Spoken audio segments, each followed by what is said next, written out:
Thank you all, and good afternoon.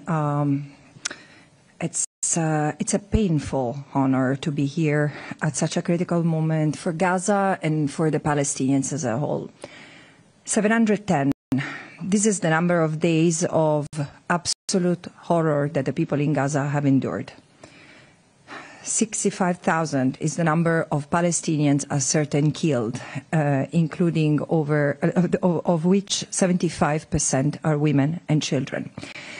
In fact, we shall start thinking of 680,000 because this is the number that some scholars and scientists claim being the real death toll in Gaza, and it would be hard to be able to prove or disprove this number, especially if investigators and others remain banned from entering the occupied Palestinian territory, and particularly the Gaza Strip. But if this number is confirmed, 380,000 of these are infants under 5. 1,581, this is the number of health workers killed in Gaza. 252 is the number of the journalists, your colleagues, killed in Gaza. And 346 is the number of UN staff killed in Gaza.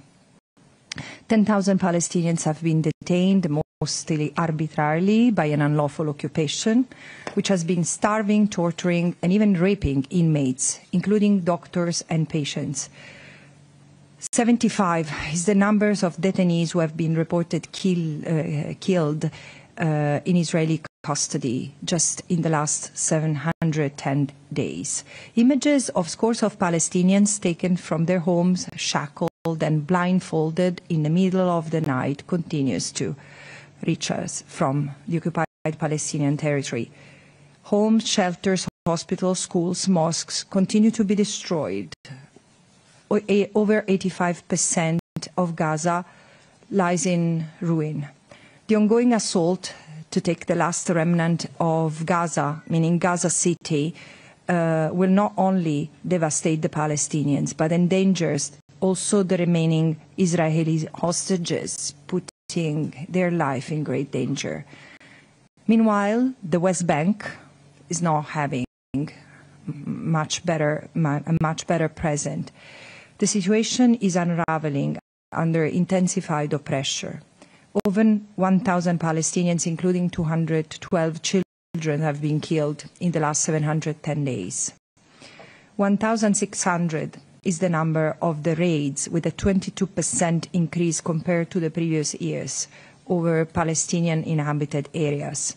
And so the numbers of targeted killing is also going up, which is the most severe since the Second Intifada, with the full destruction of refugee camps, and 40,000 Palestinians have been forcibly displaced. In all this, our annexation continues unabated, with family entering multiple times of cycles of the displacement, facing the expansion of settlements and outposts. No space is safe for Palestinians, but no space is safe for international law under this brutal occupation. And behind every statistic is a human life, a story cut short, a family broken. The trauma and grief will last generations. Meanwhile, far too many states continue to look away, normalize the suffering, and they even profit from it. Arms, trade, and diplomatic engagement with Israel continue unabated. And this is not just morally wrong, this is unlawful. As I argued in my last report to the Human Rights Council, this genocide has become profitable, unfortunately, not just for some corrupt private entities. And this is not only Israel's crimes, this is a world's crime sustained by silence, complicity, and the supply of funds, weapons, and political cover. History will remember, because it's not that this is the first genocide that is been known. No, the Holocaust, the genocide in Bosnia, the genocide in Rwanda were also known to the people of the time. But this genocide happened because the world didn't care enough to stop them, like today, or not. But today's genocide has something different. It's openly incited, cynically denied, and relentlessly supported, armed, and weaponized, while those who oppose it are silenced, beaten, criminalized, and smeared. This is why I say this is the shame of our time, and the collapse of the international legal order lays in this moment, not only for the Palestinians, but for all of us. So I asked prime ministers, presidents, foreign ministers, so-called world leaders, how do you sleep? When will you act, truly act beyond the words? But I also see courage. Dock workers, trade unions, students, mothers and fathers, ordinary people everywhere are refusing this complicity. And their message is clear. No more genocide, no more apartheid, starting in Palestine. The future millions demand is one of justice, equality and freedom, and is still within reach if we act now. Thank you. Thank you very much to everybody for this briefing. Olivia Lepoidova from Reuters. I have two questions, if I may, for Ms. Albanese.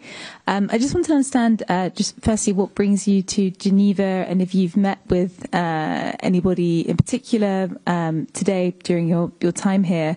I also noted on your travel schedule that you won't be at the UN General Assembly, and I just wanted to clarify if that was related to sanctions placed against you by the US administration. And just secondly, you're mentioning there about your concerns about Gaza City. From your perspective, from an international law perspective as well, are you able to describe what human rights concerns you have in terms of what you're currently seeing in this latest assault by the Israeli military on Gaza City, particularly in terms of destruction of civilian infrastructure, buildings, etc.? Thank you.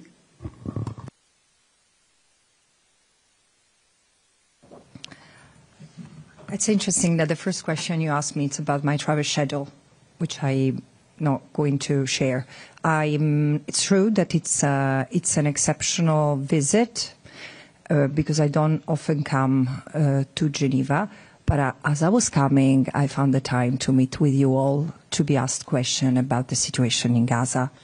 Concerning the attack on Gaza City, let me first put it in perspective, because I often hear the explanation that Israel is now going to take control of Gaza City. This is what remains, because the majority of the territory is already under Israeli control, direct or indirect, in the sense that there are areas that have been leveled to the ground. There are areas that are started to being built by the army for now. What does it mean, this attack? It means full destruction. It's happening already. It's not that this is a future and uncertain event. It's happening. Israel is bombing is destroying, including by using unconventional weapons that we've never seen before, and newly assembled weapons. Is destroying entire neighborhoods, remnants of buildings where people were seeking shelter, really. It's trying to forcibly evacuate the 800,000 Palestinians who were seeking refuge there. But the question is, why? Why? Because this is the last piece of Gaza that needs to be rendered unlivable before advancing the ethnic cleansing of that piece of land. And then probably they will move to the West Bank. And the important thing is that this is unlawful.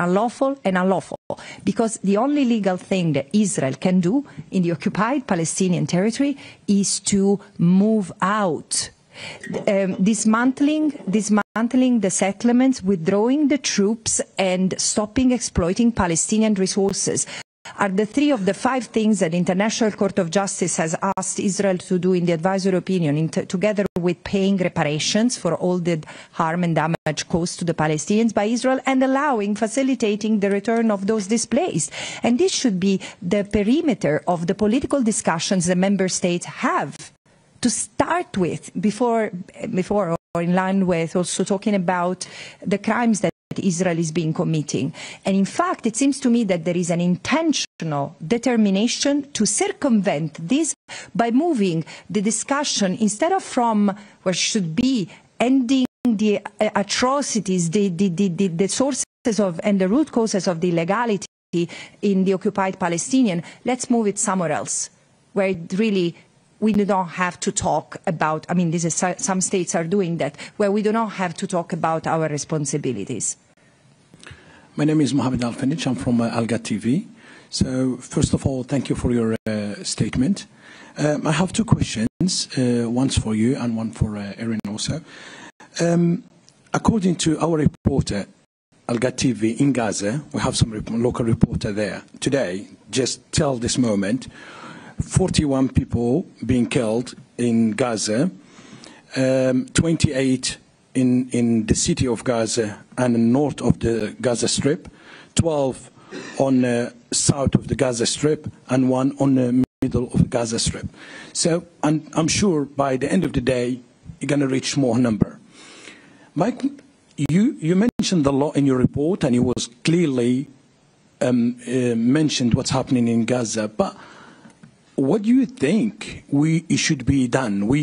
I came from London, and we see daily basis British government said they need ceasefire immediately. European Union also, United Nations, and they're asking Israel to do the ceasefire. Israel is not responding. It's not. So it's any other tools we can make ceasefire, according to your experience or your own opinion. As I said, the international law is of extreme clarity when it comes to the situation in the occupied Palestinian territory. I really don't know what else can be said, because I don't think that member states do not understand. They just don't want to do what we are all, the human rights community, reminding them they should be doing, because there is an obligation not to aid and assist, not to aid and assist in any possible ways a state which is committing international wrongdoing. There are, and this is where we need to go next, when this is persistent, when this lack of compliance with international law becomes widespread and systematic, it results into sustaining, enabling the illegal act. So what should be done?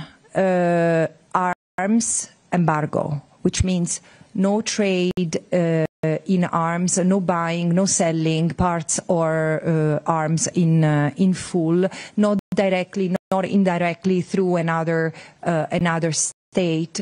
This is the first thing that member states should have done already last year, when International Court of Justice recognized the risk of genocide, and then, in the case of Nicaragua versus Germany, reminded member states of their obligation not to transfer weapons to a state which might be committing violations of international humanitarian law, meaning war crimes. And it's clear that Israel is, I mean, you can say that really closed eyes that Israel is committing war crimes. How? Because Israel was already committing war crimes before October 7, the colonies, the blockade, etc. So you see, there has been a level of normalization of the legality that Israel has ended up representing. And now it seems that member states almost don't know how to react and do the right thing, come back to a path of compliance with legality. But then there are countermeasures that member states have to take, and the stopping trade is not just for weapons, it's also for regular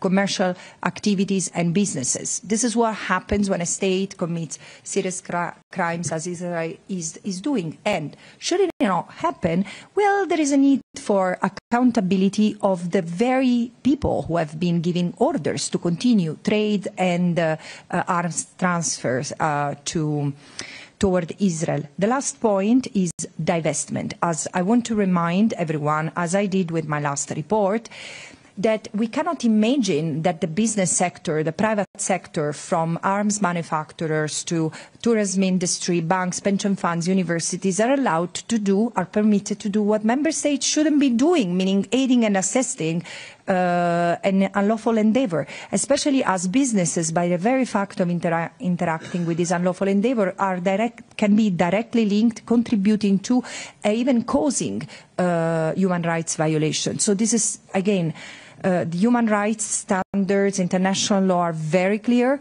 It's clear, equally clear, is that member states tend to violate international law in this context rather than abiding, and so it's time for justiciability. And again, everyone who's partaking in this endeavor must be held accountable, of course, based on the possibilities of also civil society judges and lawyers on the ground.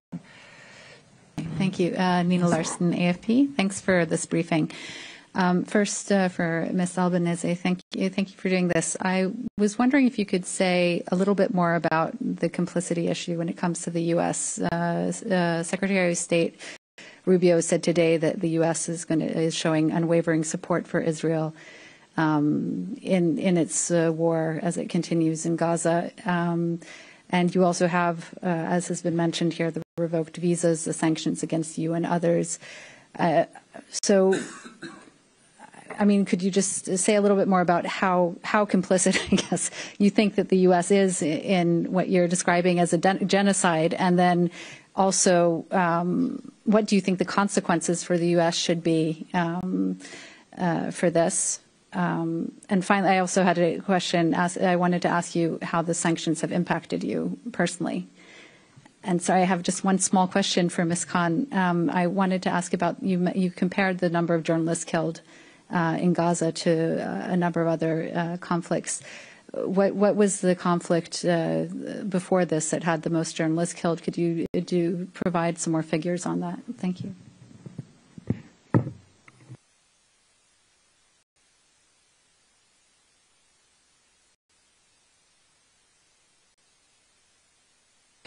Okay. So I will have to encourage you to wait another couple of weeks regarding full answer to that question regarding complicity, because this is the topic of my next report to the General Assembly, which again, just to also go back to the first question, yes, I'm trying to go to the United States. Things look not particularly promising, but this is what I should be doing. There is one fact. The United States has been for decades backing Israel and Israeli government, various subsequent Israeli government, militarily, politically, diplomatically, strategically, discursively. And however, and this is also true for the previous administration, however, with the current administration, things have passed the Rubicon. In a sense, we are really in uncharted territory, in the sense that while the military and financial support is not new, what I find somewhat having passed that breaking point is the political cover for Israel, because there is also with the attacks in the region that target also a number of states that have been seen like considered allies of the United States. There is a possible acceptance that the alliance with Israel is worth the erosion of other ties. There is a risk in this. I mean, I don't understand why people don't see the danger, the extreme danger of what is happening right now. But going back to Palestine, what I find extremely concerning is the incitement, what has changed at the discursive level. Because since February, I said when the Trump administration, when President Trump evoked the image of the Gaza Riviera and hinting the Palestinians should leave. I would say this is the first time that U.S. endorses publicly, making it become a part of the U.S. foreign policy, the forced displacement of the Palestinians. In the sense, clearly they didn't oppose it, but at the same time, they never endorsed it to the point that it became U.S. policy, and this has become more evident, and I think it's wrong. It's wrong. It's legally wrong, morally wrong, and dangerous. The sanctions are unacceptable. The sanctions against me, of course, I am the first U.S. person to be sanctioned, and this must be removed. I mean, I urge the United Nations, like the Secretary General, the members of the General Assembly, don't let this become a precedent, because it's not going to be limited to me as it always happened. It's extremely serious because it violates in one stroke of a pen the UN Charter, the UN Convention on Privileges and Immunities, but it's totally retaliatory, and it doesn't only affect me. I keep on saying I have members of my own family, including my daughter, who are directly affected by these, and it's incredible the financial hurdle that this is causing to my family. Why do I have to pay with my own life? For what? For having done my job? So again, I don't like the personalization of what matters. This is why I'm saying what happens to me is now happening also to 9 judges and prosecutors of the International Criminal Court, and this should have created really such an uproar, but also Palestinian human rights organizations. So on the one hand, I expect the United Nations to stand firmly against this. On the other hand, I expect regional groups to stand firmly against it, because I'm European, I'm Italian. It's unbelievable that I have to suffer the weight of this vicious administrative move, even in my own country where I cannot open a bank account. So Europe should institute the European blocking statute to protect people who from this personal ad personam attacks from today is the United States, tomorrow can be another state. So